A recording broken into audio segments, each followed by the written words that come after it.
आप सभी को अपने चैनल पर स्वागत करता हूं और हमारा आज का लेक्चर है प्रकाश। प्रकाश यानी फिजिक्स का एक टॉपिक है। ये कक्षा 10 में भी मिलेगा, आपको 12 में भी मिलेगा। ये हमारे यूपी, टीजीटी और पीजीटी की परीक्षाओं के लिए भी बहुत उपयोगी है। जो दोस्त ये तैयारी कर रहे हैं वो इस वीडियो को देख सकते हैं। आइए शुरू करते हैं इस वीडियो को। तो सबसे पहले हम बताते हैं आपको प्रकाश क्या है। इस लेक्चर में हम डिस्कस करेंगे प्रकाश क्या है, मतलब लाइट, व्हाट इज लाइट, प्रकाश क्या है। उसके बाद में प्रकाश से संबंधित कुछ घटना है, जिसमें से हम इस लेक्चर में 2 प्रकाश की घटनाओं को डिस्कस करेंगे, जिसमें प्रकाश का परावर्तन, प्रकाश का अपवर्तन और प्रकाश के कुछ गुण, क्वांटम सिद्धांत, ये भी डिस्कस किया जाएगा इस लेक्चर में। तो आइए शुरू करते हैं। प्रकाश, तो प्रकाश क्या है? तो प्रकाश एक प्रकार की ऊर्जा है। प्रकाश क्या है? एक प्रकार की ऊर्जा है जो हमारे नेत्र पर दृष्टि संवेदना उत्पन्न करती है।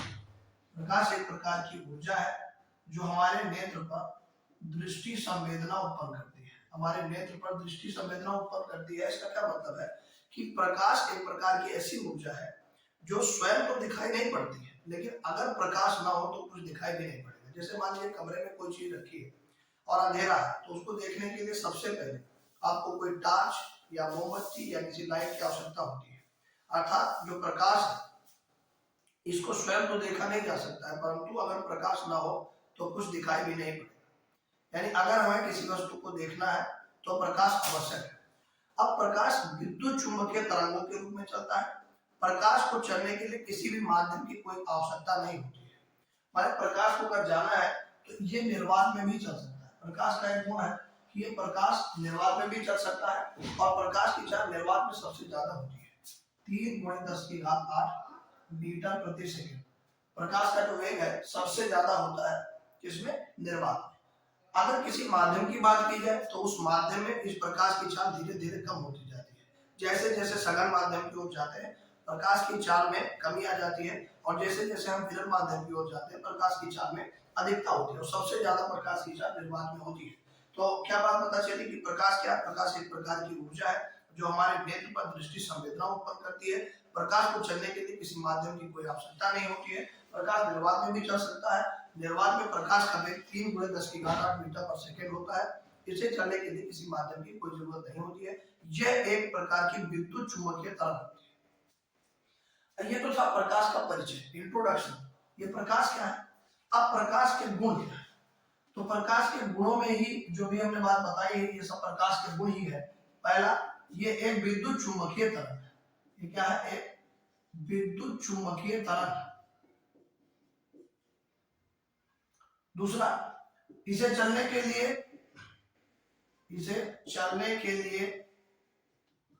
किसी, प्रकाश क्या है? एक प्रकार की ऊर्जा है। इसे चलने के लिए किसी माध्यम की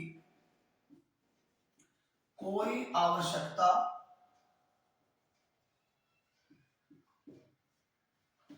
नहीं होती है। फिर निर्वात में प्रकाश की जो चाल है, निर्वात में जो प्रकाश की चाल है वो 3 × 10⁸ मीटर पर सेकंड होती है। 3 × 10⁸, जो प्रकाश का अधिकतम वेग भी माना जाता है। ये मैक्सिमम वेलोसिटी है।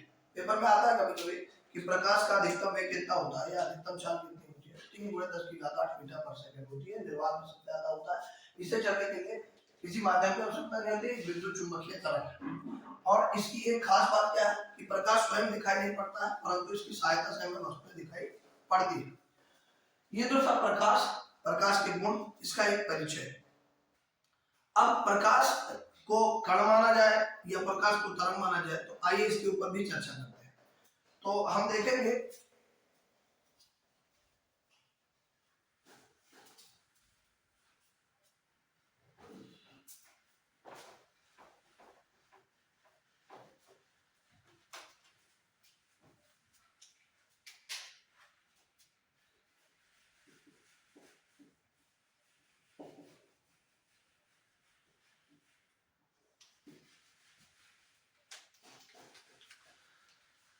तो आइए देखते हैं प्रकाश की प्रकृति की बात।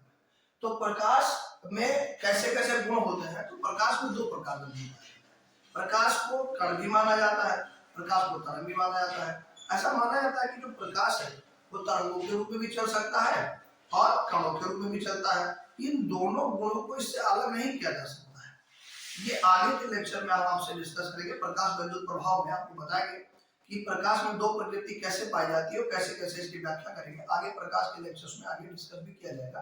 तो अभी के लिए हम ये जानेंगे कि प्रकाश में कितनी प्रकृति होती है। तो प्रकाश में दो प्रकार की प्रकृति होती है, एक तो कण प्रकृति और एक तरंग प्रकृति। मतलब कि प्रकाश कणों के रूप में भी चलता है और प्रकाश तरंगों के रूप में भी चलता है। अभी बताया कि प्रकाश क्या है, एक विद्युत चुंबकीय तरंग। प्रकाश क्या है, एक विद्युत चुंबकीय तरंग। विद्युत चुंबकीय बोलते हैं इलेक्ट्रोमैग्नेटिक वेव। इलेक्ट्रोमैग्नेटिक वेव, विद्युत चुंबकीय तरंग का मतलब होता है इलेक्ट्रोमैग्नेटिक वेव। मतलब कि इसको ये इलेक्ट्रिक फील्ड में भी जा सकती है, मैग्नेटिक फील्ड में भी जा सकती है। इसे चलने के लिए किसी माध्यम की कोई आवश्यकता नहीं होती। इसमें दो कंपोनेंट पाए जाते हैं, ये सब भी आगे डिस्कस करेंगे। लेकिन अभी के लिए प्रकाश में दो प्रकृति, एक कण प्रकृति और एक तरंग। कण प्रकृति का क्या मतलब है कि प्रकाश छोटे छोटे ऊर्जा के पैकेटों या बंडलों के रूप में चलता है, जिसे क्वांटा या फोटॉन कहते हैं। ऐसा माना जाता है कि जो प्रकाश है वो छोटे छोटे पैकेट या बंडल के रूप में चलता है और एक बंडल को हम लोग क्या कहते हैं, क्वांटा। इसको बंडल बोलते हैं या पैकेट बोलते हैं। ऊर्जा का, ये ऊर्जा का छोटा छोटा पैकेट होता है। ऐसा माना जाता है कि प्रकाश क्या है, प्रकाश ऊर्जा के छोटे छोटे पैकेटों के रूप में चलता है। इसी एक पैकेट को क्वांटा कहते हैं और एक क्वांटा की ऊर्जा h न्यू के बराबर होती है, जहां h क्या है, प्लांक नियतांक है। h क्या है, प्लांक नियतांक है और न्यू प्रकाश की आवृत्ति है। न्यू प्रकाश की आवृत्ति है। तो प्रकाश कणों के रूप में चलता है। प्रकाश के एक कण, यानी इसको क्वांटा कहा जाता है। एक क्वांटा की ऊर्जा जो है, एक पैकेट की ऊर्जा या एक क्वांटा की ऊर्जा एक h न्यू के बराबर होती है और h प्लांक नियतांक होता है, न्यू प्रकाश की आवृत्ति होती है। अब तरंग प्रकृति को बहुत प्रकार से दिखाया जा सकता है, बहुत सी घटनाओं में इसको दिखाया जा सकता है। इसको कौन सी घटना में दिखाया जा सकता है, प्रकाश वैद्युत प्रभाव। प्रकाश वैद्युत प्रभाव, प्रकाश वैद्युत प्रभाव, इसका एक उदाहरण माना जा सकता है। और इसका एक उदाहरण माना जा सकता है प्रकाश का परावर्तन। प्रकाश का परावर्तन, प्रकाश का अपवर्तन, व्यतिकरण, विवर्तन, इसमें ये प्रभाव हो गया। फिर इसके बाद में और बहुत सारे इसके प्रभाव होते हैं जो आगे डिस्कस किए जाएंगे। लेकिन अभी के लिए सिर्फ प्रकाश जो कणों के रूप में चलता है और तरंगों के रूप में चलता है। और इस प्रकृति की व्याख्या न्यूटन के कणिका सिद्धांत से भी की जाती है और ये हाइगेंस की द्वितीयक तरंगिका सिद्धांत में बताया गया। हाइगेंस का द्वितीयक तरंगिका सिद्धांत, हाइगेंस का द्वितीयक तरंगिका सिद्धांत, ये सिद्धांत है, आगे डिस्कस किया जाएगा प्रकाश विद्युत प्रभाव में। इस सिद्धांत में बताया गया कि जो प्रकाश है वो तरंगों के रूप में चलता है। और एक है जो कण प्रकृति को बताता है, इसको बोलते हैं न्यूटन का कणिका सिद्धांत। न्यूटन का कणिका सिद्धांत, इसमें बताया गया कि ये जो प्रकाश है ये छोटे छोटे कणों के रूप में चलता है। इसको आगे डिस्कस किया जाएगा। तो अभी प्रकाश क्या है, प्रकाश एक प्रकार की विद्युत चुंबकीय तरंग है या एक प्रकार की ऊर्जा है जिसके जो हमारे नेत्र पर दृष्टि संवेदना उत्पन्न करती है। इसमें दो प्रकार का गुण पाया जाता है, एक कण प्रकृति, दूसरी तरंग प्रकृति। तरंग प्रकृति की व्याख्या कौन कौन सी घटनाएं करती है, प्रकाश का परावर्तन, अपवर्तन, व्यतिकरण, विवर्तन। बाकी इसमें बहुत सारी घटनाएं हैं जिसमें से सबसे प्रमुख घटना है जिसका नाम है प्रकाश विद्युत प्रभाव, जो आगे डिस्कस किया जाएगा। अब इसमें क्या बताया गया कि प्रकाश कणों के रूप में चलता है और एक ये जो कण है इनको क्वांटा कहते हैं। क्वांटा, एक क्वांटा की ऊर्जा h के बराबर होती है, इसलिए h प्लांक नियतांक है और न्यू प्रकाश की आवृत्ति है। तो ये थी प्रकाश की द्वितीय प्रकृति। चूंकि प्रकाश में दोनों गुण एक साथ पाए जाते हैं, प्रकाश कणों के रूप में भी चलता है, तरंगों के रूप में भी चलता है और इन दोनों गुणों को एक दूसरे से अलग नहीं किया जा सकता है। ये दोनों गुण एक साथ पाए जाते हैं, इसीलिए प्रकाश को कहा जाता है कि इसमें द्वितीय प्रकृति पाई जाती है। यानी ये प्रकाश कण की तरीके से भी व्यवहार करता है और प्रकाश तरंगों के रूप में भी व्यवहार करता है। तो ये था प्रकाश की द्वितीय प्रकृति के बारे में, इसीलिए इसको क्या कहा जाता है, प्रकाश की द्वितीय प्रकृति। तो पूछा जाता है कभी कभी कि प्रकाश की द्वितीय प्रकृति क्या है। तो प्रकाश में क्योंकि कण का भी बिहेवियर है और तरंग का भी बिहेवियर पाया जाता है, तो दोनों गुणों के, यानी इसमें पार्टिकल नेचर भी होता है, अंग्रेजी में बोला जाए तो पार्टिकल नेचर, और इसमें वेव नेचर। तो इसमें पार्टिकल और वेव नेचर दोनों एक साथ पाए जाते हैं, इनको अलग नहीं किया जा सकता है। ये नेचर जो है इसको अलग नहीं किया जा सकता है, इसको अलग नहीं किया जा सकता है। इसीलिए इस प्रकृति को क्या कहा जाता है, प्रकाश की द्वितीय प्रकृति। तो ये था प्रकाश का परिचय। इसमें हमने बताया कि प्रकाश क्या है, प्रकाश की द्वितीय प्रकृति क्या है। अब हम अभी डिस्कस करेंगे प्रकाश की तरंग प्रकृति के बारे में। कण प्रकृति को बाद में अगले लेक्चर में डिस्कस किया जाएगा। अभी के लिए हम ये मान के चलेंगे कि प्रकाश एक तरंग, इससे संबंधित बहुत सारी घटनाएं हैं, जिसमें प्रकाश का परावर्तन, प्रकाश का अपवर्तन, प्रकाश का व्यतिकरण, ध्रुवण, ये सभी आपको पढ़ाया जाएगा। जिसमें सबसे पहले हम आपको पढ़ाएंगे प्रकाश का परावर्तन। तो आइए शुरू करते हैं प्रकाश का परावर्तन। तो प्रकाश का परावर्तन क्या है? प्रकाश का परावर्तन का मतलब होता है, परावर्तन का मतलब है वापस लौटना। तो परावर्तन का मतलब होता है जब कोई प्रकाश की किरण किसी ऐसी सतह से टकराती है जिसके एक तरफ पॉलिश लगा होता है, मतलब कि इसको ऐसा बनाया गया है कि प्रकाश की कोई भी किरण आएगी तो इसको पार करके इधर नहीं जा सकती है। इस पे लगा दिया जाता है कालिक या पॉलिश लगा दिया जाता है, इसको वार्निश पेंट इसको बोला जाता है। वार्निश पेंट इसके पीछे लगा दिया गया है। इससे ये पृष्ठ क्या हो गई है, परावर्तक तल बन गई है। परावर्तक तल क्या होता है कि जो प्रकाश की किरणों को वापस कर देता है, लौटा देता है। तो इस घटना में हम यही डिस्कस करेंगे, जब कोई प्रकाश की किरण किसी ऐसी सतह पर टकराती है जिसकी एक सतह चमकदार है और दूसरे पर पॉलिश लगा हुआ है, तो क्या होता है। तो हम देखते हैं कि जब कोई प्रकाश की किरण किसी चिकने चमकदार सतह जिसके एक तरफ पॉलिश लगा हुआ है, ये जो डॉट लाइन बनी हुई है ऐसे खींचा हुआ है, ये पॉलिश लगा हो, तो क्या होता है जब कोई प्रकाश किरण पॉलिश लगी हुई सतह पर टकराती है तो टकराने के बाद उसी माध्यम में फिर से वापस लौट जाती है जिस माध्यम से वो आई है। माध्यम क्या होता है, जिसमें कोई प्रकाश की किरण चलती है। जैसे हवा में चल रही तो हवा माध्यम है, निर्वात में चल रही तो निर्वात माध्यम है, पानी में चल रही तो पानी माध्यम है। मतलब जिसमें प्रकाश की किरण गति करती है वही माध्यम होता है। अभी के लिए अगर प्रकाश की किरण वायु में आ रही है तो वायु ही इसका माध्यम है। अभी माध्यम से कोई लेना देना नहीं है। मतलब ये है कि जिधर से आ रही है उधर ही चली जाएगी। मतलब कि प्रकाश की किरण जिस माध्यम से आई है और इस तल पर टकराई है तो टकरा करके उसी तरफ फिर से वापस लौट जाए, तो इस घटना को कहते हैं प्रकाश का परावर्तन। तो आइए सही से इसको अगर परिभाषा के रूप में बताएं तो परिभाषा क्या है कि जब कोई प्रकाश की किरण किसी चिकनी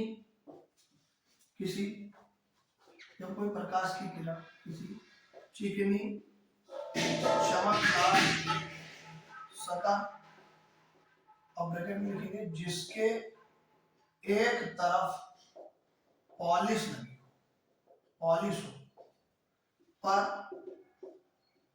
टकराती है, तो टकराने के पश्चात पुनः उसी माध्यम में वापस लौट जाती है। यही घटना प्रकाश का परावर्तन कहलाती है। अरे प्रकाश का परावर्तन क्या है कि जब कोई प्रकाश की किरण किसी चिकनी चमकदार सतह जिसके एक तरफ पॉलिश लगा हुआ उस पर टकराती है तो टकराने के बाद पुनः उसी माध्यम में वापस लौट जाती है। इस घटना को प्रकाश का परावर्तन कहते हैं। टकराने वाली इस किरण को क्या कहते हैं, आपतित किरण। आपतित किरण क्या है, आपतित किरण जो सतह से टकराती है, इसका नाम क्या है, एओ। ये इस चित्र में एओ क्या है, आपतित किरण है, और ओबी इस किरण को बोलते हैं परावर्तित किरण, ये ओबी है। चित्र में ओ एम मान लो इसको, चित्र में ओएम। अभिलंब क्या होता है, तल पर 90 डिग्री पर खींची गई रेखा, मतलब ये पूरा कोण का डिग्री होता है 90 डिग्री। तो तल पर किसी 90 डिग्री पर खींची गई जो रेखा होती है वो तल पर अभिलंब कहलाती है। इसमें चित्र में ओएम क्या बना हुआ है, एक अभिलंब बना हुआ है।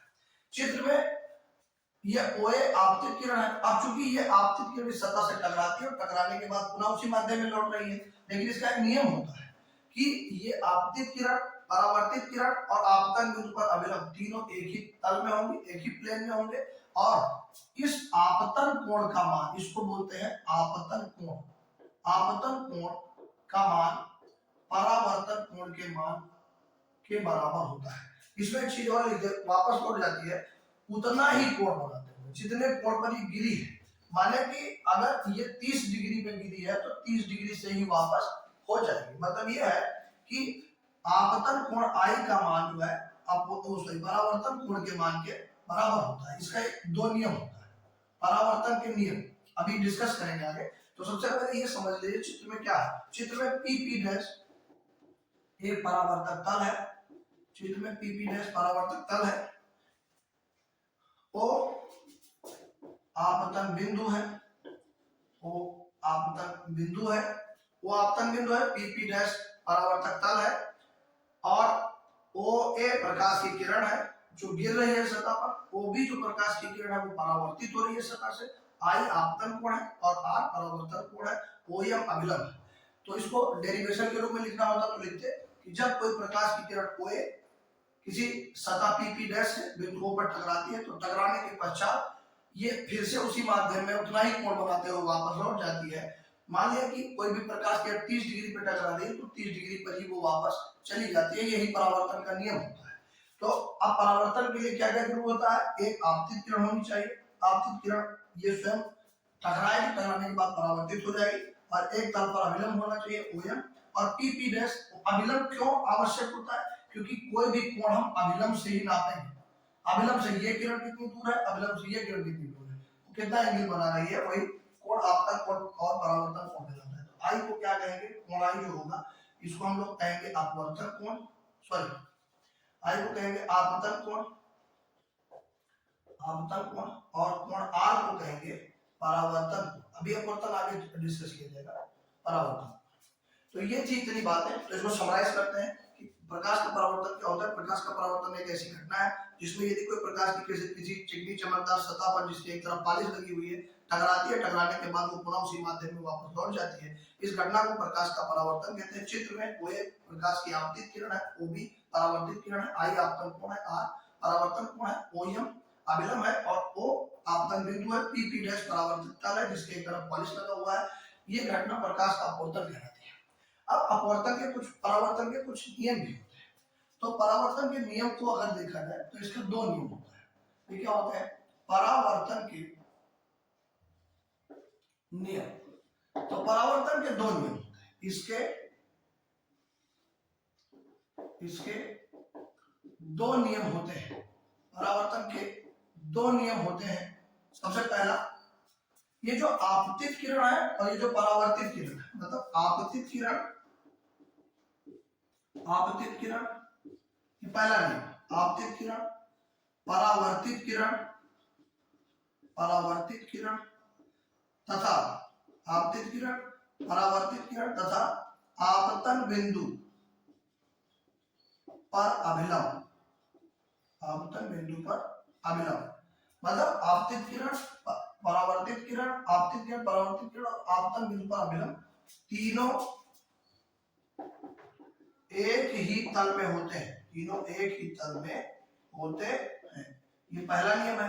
मतलब ऐसा माना जाता है कि आपतित किरण और ये अभिलंब और ये परावर्तित किरण तीनों एक ही तल में होते हैं। और इसका दूसरा नियम क्या है, दूसरा नियम क्या है कि आपतन कोण का मान, आपतन कोण यानी आई का मान जो है वो परावर्तन कोण ब्रैकेट में आर के मान के क्या होता है, बराबर होता है। माने इसमें क्या होता है कि कोण आई बराबर कोण आर, माने जो आपतन कोण है आई, इसका मान जो है वो परावर्तन कोण के बराबर होता है। आपतित किरण, परावर्तित किरण तथा आपतन बिंदु पर अभिलंब तीनों एक ही तल में